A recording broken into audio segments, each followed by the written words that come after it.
People move to Gwinnett County, Georgia for good schools, suburban sprawl, close proximity to Atlanta, great shopping, excellent dining, and a more laid-back lifestyle. It is a good place to live, but moving to Gwinnett is not for everyone because while most Gwinnett County residents still love being there, some folks were taken by surprise with things they didn't think they'd encounter. I'd hate for you to move out here only to be disillusioned by the not so great aspects of this particular Atlanta suburban area. Don't get me wrong, Gwinnett has a great deal to offer. It's one of the reasons so many people have moved to Georgia from other parts of the country. But before you pack it up and move, I'm going to show you in this video some of the real life issues that just might put a damper on living in Gwinnett County, Georgia. Atlanta, as you know, has been growing continuously, and where people choose to call home has been shifting, mostly to North Atlanta. And naturally, one of their favorite areas is Gwinnett County, but moving to Gwinnett is not for everyone because even with the increased popularity and growth, you may not want to pack it up and move to Gwinnett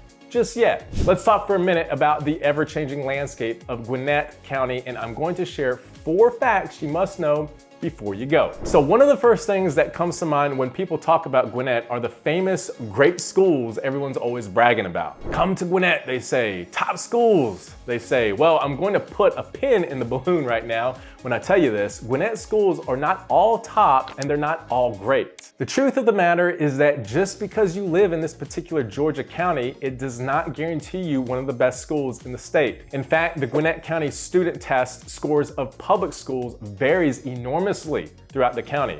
Particular high schools, say Snellville, for example, may be ranked much lower than a particular high school in Suwanee or neighboring county in Johns Creek. Yes, some neighborhoods are more expensive, but that doesn't necessarily mean the schools in that area are top-notch. And schools in a more modest area might surprise you too.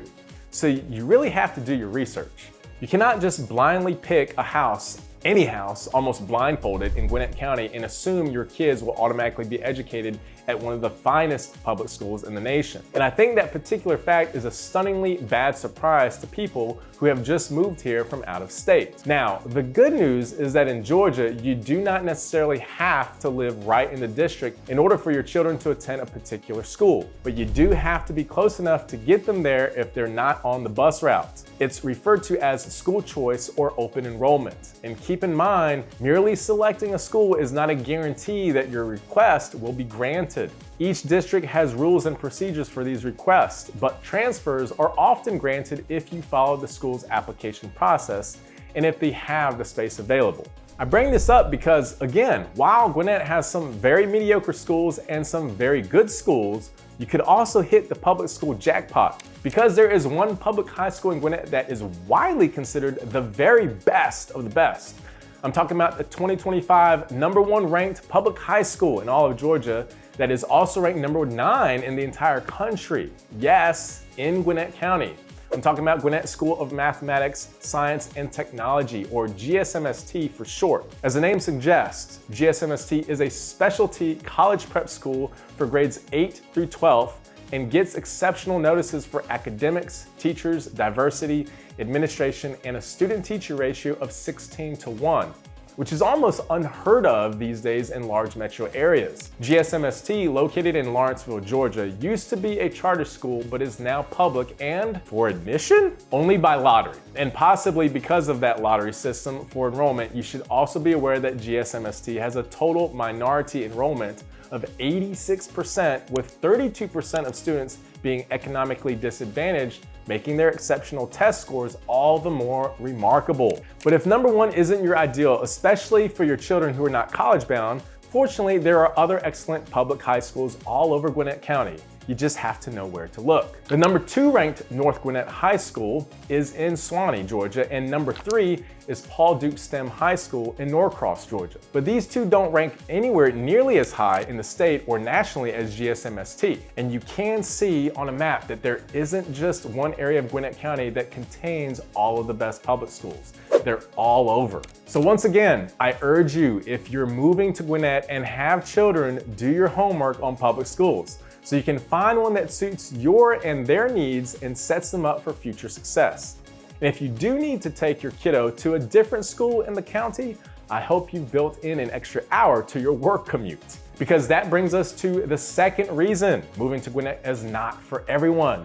Traffic in this county is crazy and will only get worse. Think about it. Gwinnett was deemed one of the fastest growing counties as far back as the 1970s and 80s and hasn't stopped to take a breath since. You don't believe me? Gwinnett has a 2025 estimated population of 998,232 residents, while other estimates have it over 1 million. And while the County Board of Commissioners has just approved a budget for over $2 billion to add capital improvements, public safety and health, and the creation of a Parks and Recreation Department, only a portion will eventually go to infrastructure improvements.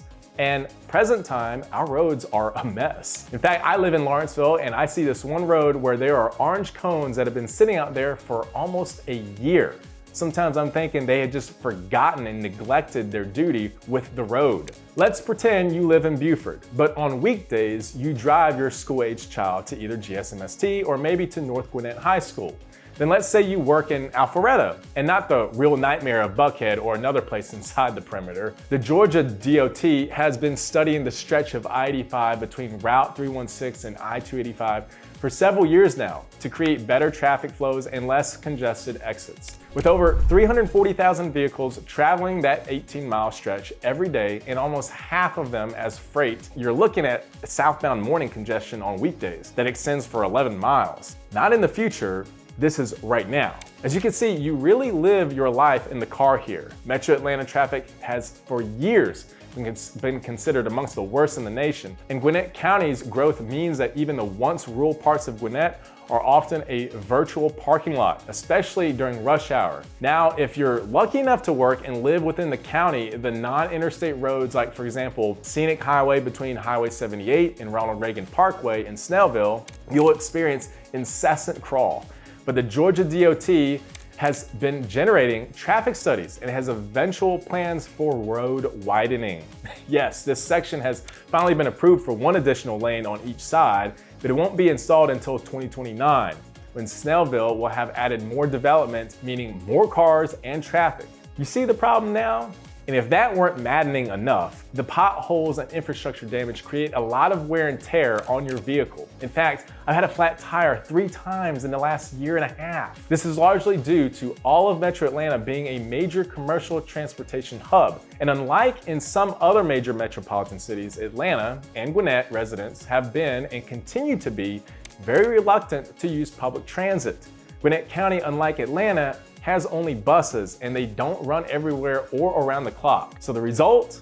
Serious traffic problems in a suburb rivaling a much larger city, which brings me to the next reason Gwinnett may not be for everyone: the suburban sprawl. A lot of people have moved to Gwinnett because it puts them close to Atlanta, but with wide open spaces, lots of trees, affordable housing, and guess what? Gwinnett is rapidly losing all of that. Gwinnett has a unique location in close proximity to Atlanta's perimeter I-285, but each tract of land has now been earmarked for mixed use and commercial land and property development. One issue of commercial development has been a lot more redevelopment.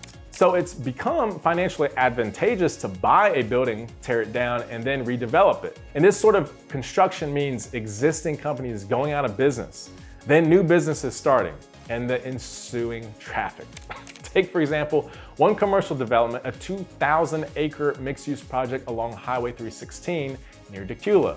That development is expected to produce 100,000 jobs along with multifamily housing for those workers. Norcross is now also growing again thanks to adaptive reuse commercial projects. And the once sleepy Snellville is undergoing a rebirth by creating a downtown area with retail, restaurant, office, and entertainment space, along with apartments and a massive 2-story library. Not to mention a branch of Northside Hospital and medical offices being built. Lilburn is also doing the mixed-use development thing. And right now, Sugar Hill is experiencing possibly the fastest of Gwinnett's growth, going from a small community with no visible downtown area to having a vibrant one in a still growing city center. They built a concert and even amphitheater called The Bold at Sugar Hill, and a huge community fitness center large enough for small business offices, retail, and food and beverage shops. A not new but major Gwinnett location for gathering and traffic jams is in Duluth, Gas South Arena. The 13,000 seat capacity arena showcases major acts for concerts,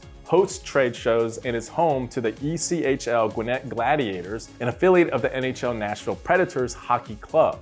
So with all the construction of restaurants, shops, businesses, and event arenas in the county going up in the last several years, plus plans for more of the same, it should come as no surprise that the demographic of Gwinnett's residents has also changed. Which brings me to the last reason Gwinnett is not for everyone. Single-family housing construction is on the decline.